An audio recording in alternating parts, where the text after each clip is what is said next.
loves, it's your girl Tinashe, and welcome back to my channel. So as you guys can tell by the title of this video, I'm going to be sharing with you loves how I create my closure wigs. Now, if there's anything that you guys see in this video that I could possibly do differently, if you are a wig creator yourself, then please go ahead and feel free to go in the comment section and let a girl know. I'm open to trying anything new, anything to help perfect my craft. Now, the hair that I use in today's video to create this wig is from Tinashe or Tinashe. I'm not really sure on how to pronounce it. This is what your hair will arrive in, which I actually kind of like because it does help with the storage aspect of the wig.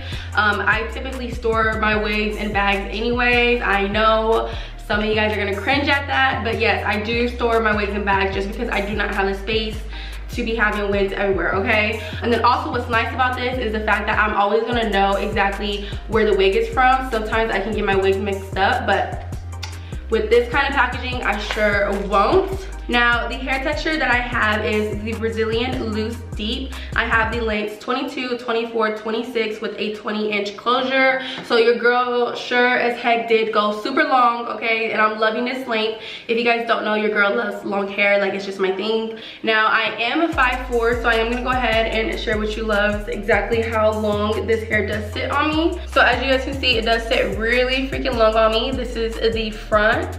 And then this is what it looks like in the back. As you guys can see, it does look pretty full. So far, I'm so freaking obsessed with this hair, honestly. And then also, the hair feels amazing. It is so freaking soft. And this is pretty much the hair texture in its natural state.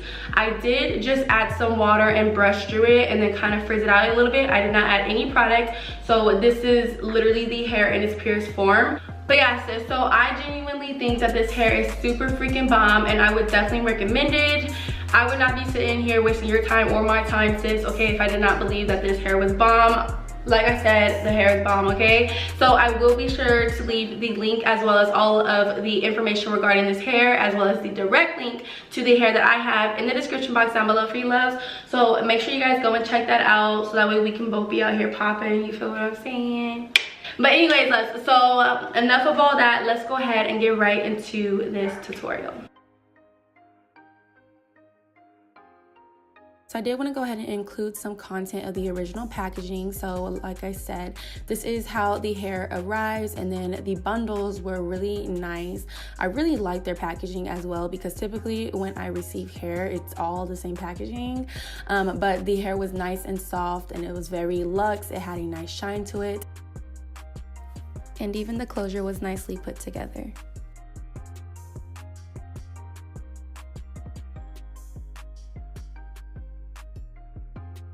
So when creating a wig, I do like to use my dome head. I did pick this one up from Amazon, and I'm just gonna be using this wig cap. Now, all I'm gonna do is apply this to the dome head, and once I do that, I'm gonna start applying my closure. So I like to take the front of the closure and line it up with the dome cap, as you can see I'm doing here. And then I like to take my T-pins to pretty much secure that closure. You're gonna wanna make sure that the closure is nice and secure, because if you don't, then when you are in the process of sewing it down, then it can possibly move. So typically I use about 5 T-pins for a closure just to ensure that it is nice and secure. Once the closure is all secure, I'm going to go ahead and tap the hair to ensure that it is not in my way when I begin sewing.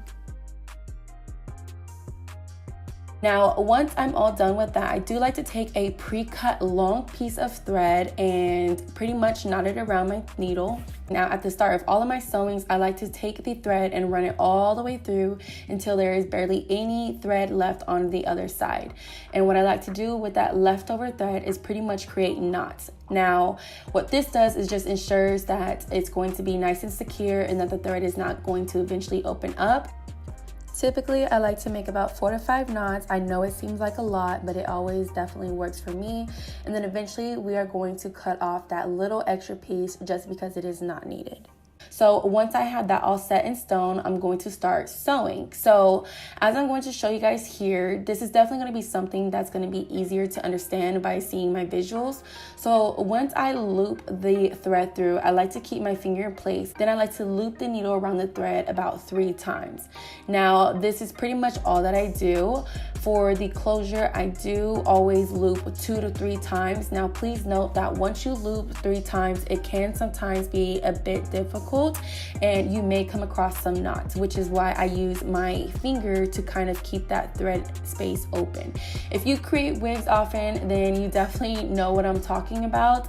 If you don't, and this is your first time creating a wig, then eventually you will get the hang of it. I promise. Okay, this is something that I've kind of had to learn. But pretty much all you're really wanting to do is keeping your thread nice and clean and untangled. But I pretty much do this for the entire closure. Now, once my closure is all sewn, I'm going to move on to the bundles, and I'm going to be starting off with the longest one that I have. And I'm using a T-pin to kind of help keep the weft in place while I sew, because if I don't use these T-pins, pretty much what happens is the weft ends up hanging down, and that can just be a little difficult to sew. Like I did with the closure, I'm pretty much going to start off with a pre-cut thread, run it all the way through, and then create those beginning knots.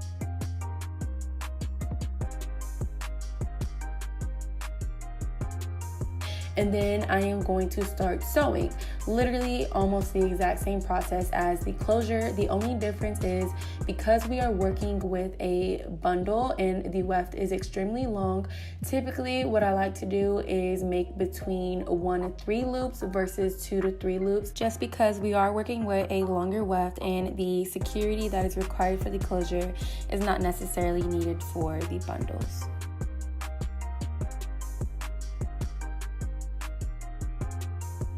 So we're pretty much going to just continue doing this all the way until we are done with this bundle. So another thing that I do want to go ahead and note is that you want to make sure that you are leaving some space between your bundles.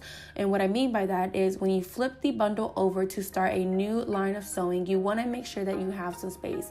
So do not sew it too close together, because what happens with that is your hair may end up being too full and you may also end up running out of bundles. Typically, I am able to make a wig out of 3 bundles as I did with this one, and I really like the fullness that 3 bundles give. However, the choice is up to you. If you do want a thicker wig, then of course go ahead and sew away, girl. However, I am just letting it be known that it is definitely possible to make a wig using only 3 bundles. This is a very long process, so typically I like to watch a series, a movie, something while I'm doing this. It definitely helps with the time. So just know that you definitely will be creating a wig for quite some time. However, the more you practice, the more you get the hang of it, it will definitely start flying by a lot faster.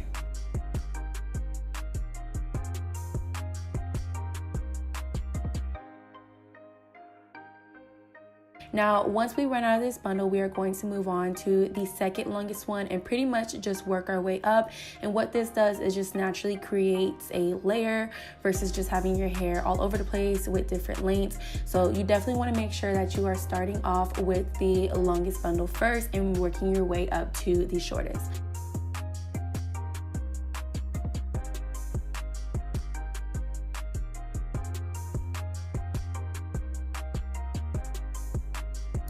So our wig is finally done, and this is what it looks like. It is so freaking pretty, and I'm so happy with how it turned out. However, we are not done whatsoever. So now what we have to do is remove the fabric that is underneath the closure. And pretty much when you sew the closure down, you're already creating kind of like a guideline. So you're just going to literally cut out that fabric. Do not be scared, okay? Just make sure that you are not close to that sewing line, just so that way you don't weaken the fabric around that area, but you do want to get pretty close to it.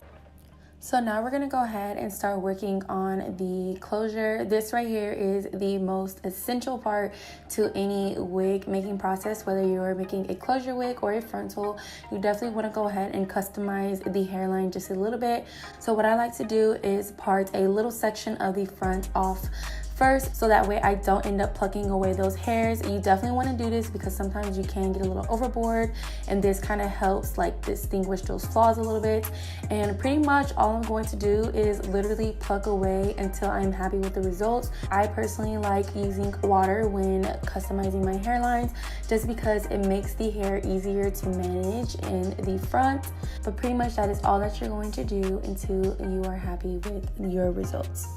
Alright, love, so that's it for this video. Please go in the comment section down below. Let a girl know what hair videos you guys would like to see from me. I'm trying to be very versatile. Also, let me know if I'm doing a good job with these hair videos. I don't want to be repetitive. I'm trying not to be repetitive. So please let a girl know. So like I said, Tinashe's website as well as the links to this hair will be in the description box down below for you loves. Go check it out, okay? And yeah, so I hope that you all enjoyed this video. If you guys did, make sure you guys give this video a thumbs up. Hit that subscribe button so that we can join us here on the YouTube channel where we're all growing and glowing. And I hope to see y'all love in my next video. Bye!